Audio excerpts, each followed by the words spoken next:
Elia Zulaika, saya dari Desain Produk ITS Surabaya. Halo, saya Aktiva Zulfiani Irianto, saya perwakilan dari PT Alam Makmur Harmoni. Saya sangat bersyukur dan bangga karena kali ini saya dipercaya menjadi ketua penelitian pada penelitian Kedereka, inovasi desain kursi kuliah sebagai diversifikasi produk untuk rebranding PT Alam Makmur Harmoni. Ini adalah pengalaman pertama saya. Ini merupakan suatu hal yang sangat amazing bagi saya karena sudah dipercaya untuk mewakili PT Alam Makmur Harmoni pada proyek penelitian ini dengan via ITS. Selain daripada itu, ini pengalaman yang baik juga. Saya bisa bertemu dan berkenalan dan bekerja sama juga sama Bu Elia. Terima kasih. Pertama kali mendapatkan hibah ini, tentu saja saya sangat bersyukur. Pertama karena bangga juga karena dipercaya oleh PT Alam Makmur Harmoni untuk mengembangkan produk di Alam Makmur Harmoni. Jadi penelitian Kedereka ini sudah sangat populer ya, sudah sangat terkenal, banyak pihak yang mendapatkan, tapi sangat kompetitif dan kami bersyukur akhirnya kami lolos menjadi satu tim yang didanai di Kedereka. Namun demikian tentu saja ada program monitoring evaluasi yang harus dilalui oleh seluruh peneliti yang sangat challenging bagi kami karena banyak sekali peraturan yang harus kami mengerti, yang itu tujuannya untuk memastikan program ini berjalan dengan lancar sesuai dengan tujuan yang sudah ditetapkan di awal kontrak penelitian. Kalau untuk persiapan untuk proyek ini, kemudian apalagi pada saat Monef, itu deg-degan sekali karena baru pertama kali juga, jadi kan disidang oleh beberapa orang, beberapa pihak juga, dimana apa yang kita kerjakan biasanya hanya dengan atasan kita face to face saja, sekarang harus bisa dipertanggungjawabkan gitu. Tetapi pertanyaan-pertanyaan pada saat monitoring evaluasi itu saya rasa cukup konstruktif ya, Bu ya. Betul. Jadi yang ditanyakan adalah sejauh mana kerjasama antara mitra dengan ITS ini berlangsung, apa saja kendalanya, dan tentu saja bagaimana rencana hilirisasi gitu ya dari produk ini. Dan menurut saya juga Monef itu bagus juga karena kan kita dipantau, kemudian kita juga ada mendapatkan masukan-masukan untuk mengenai proses kedepannya agar lebih lancar juga. Dari saya dulu ya. Jadi proses ini sebenarnya terdiri dari 3 tahapan. Pertama praproduksi, kemudian produksi, kemudian post produksi yaitu pengujian.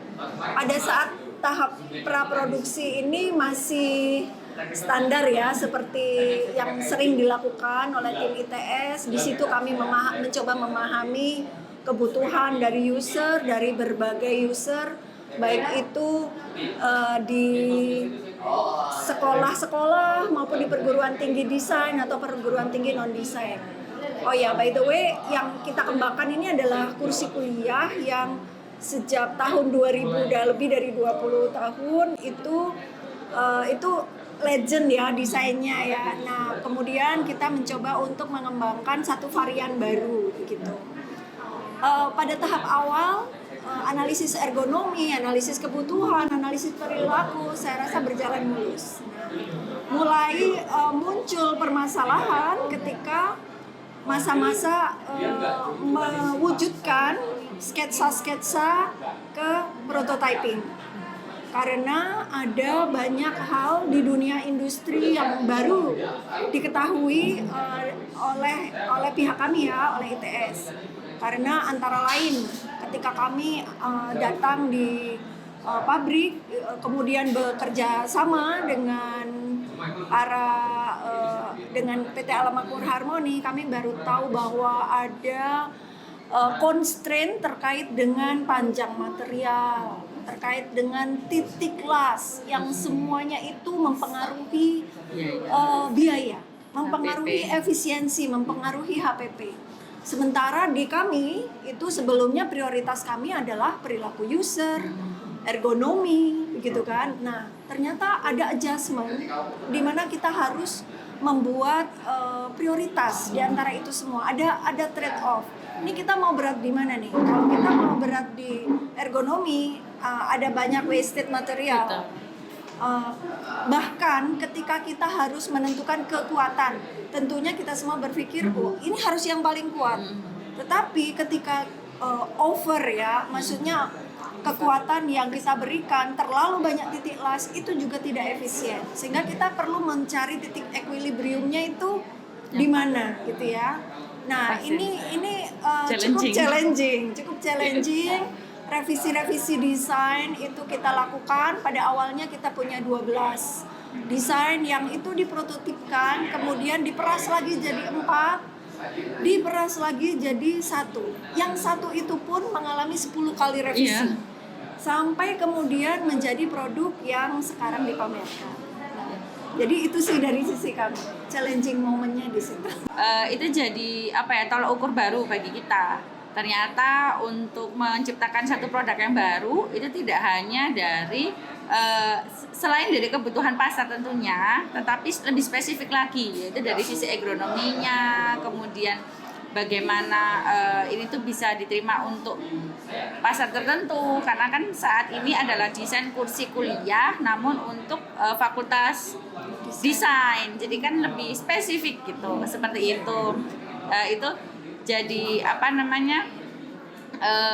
suatu hal yang baru juga buat kita. Kemudian daripada itu, dengan ada akademisi, kita jadi tahu juga bahwa oh ternyata di akademisi itu mahasiswanya juga dilibatkan, selain juga dari para dosennya, di mana para dosennya itu memiliki concern yang berbeda-beda. Ada yang melihat dari sisi desainnya, ada yang dari ketahanannya, ada yang dari perilakunya, seperti itu. Kalau dari sisi kami, kebiasaan kan permintaan pasar bagaimana, kemudian harganya di pasaran seberapa, kemudian kita kira-kira bisa jual berapa banyak dan dapat berapa kan gitu.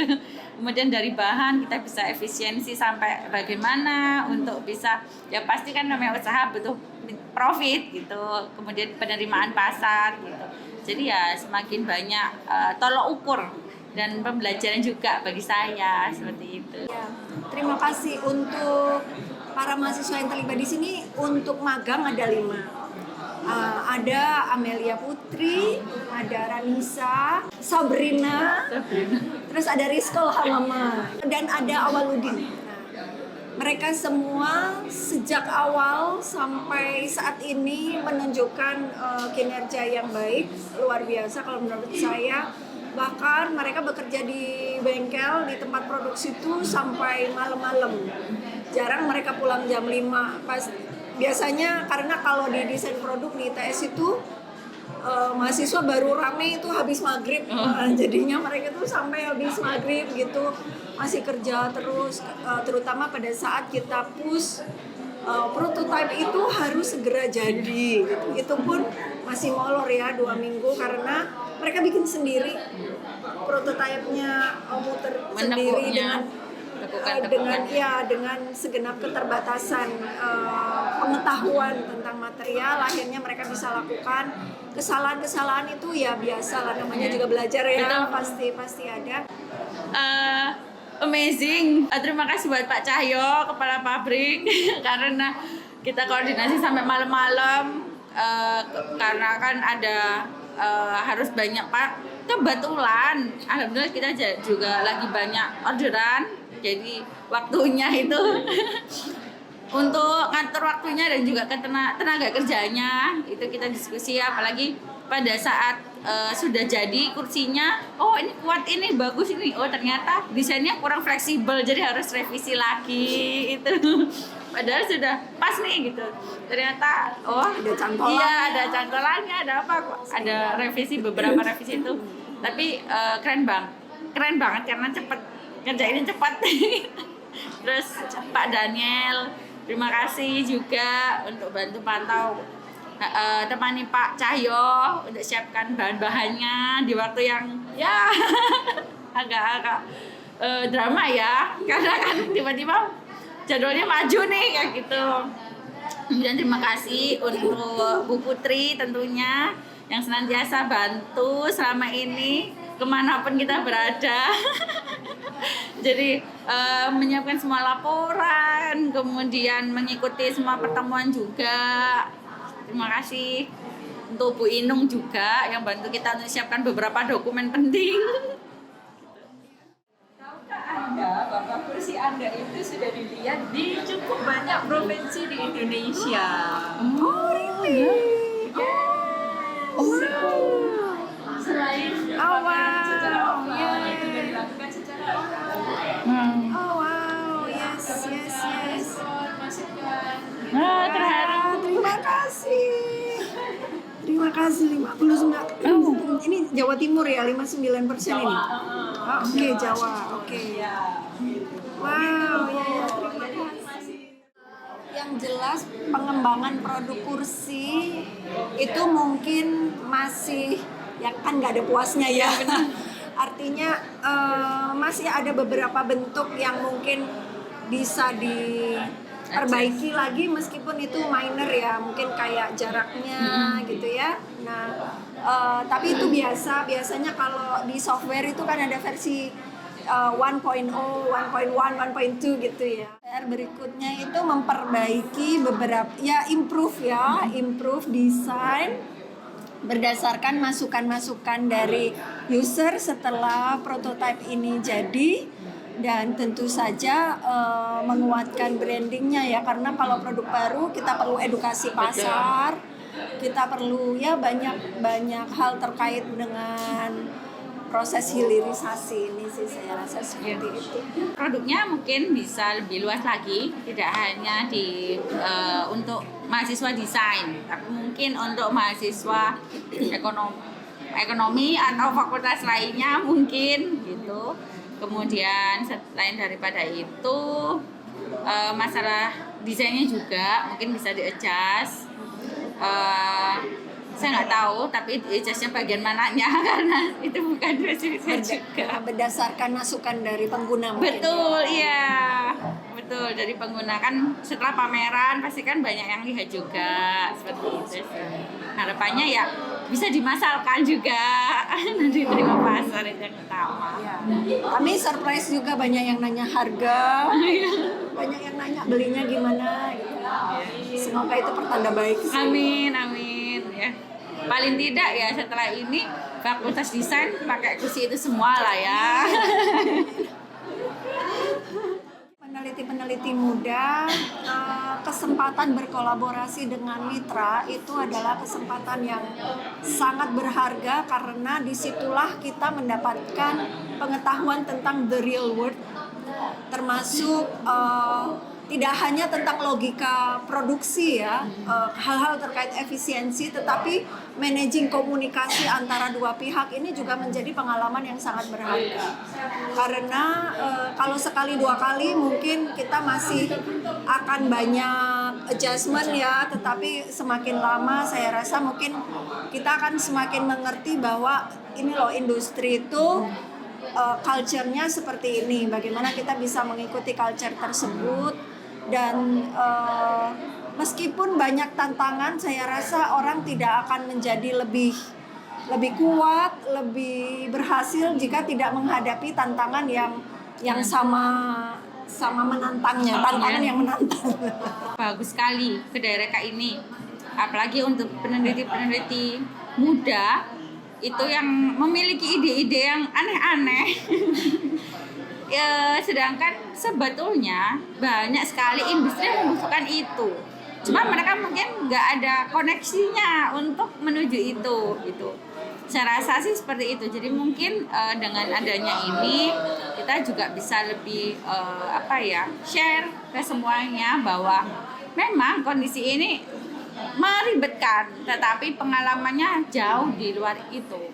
Karena yang kita hadapi tidak hanya dari segi profesional pekerjaan saja, tetapi juga dari sisi akademisi, dari teorinya, dari keilmuannya, banyak hal. Jadi kan jika itu di blend, apalagi dengan generasi sekarang, itu saya rasa kedepannya luar biasa sekali. Karena kalau dilihat dari generasi sekarang, generasi Z itu yang melek teknologi, mereka memiliki ide-ide yang baik, kemudian mereka berani untuk mengambil suatu langkah yang besar. Sedangkan atasan atau banyak sekali akademisi itu yang generasinya beda.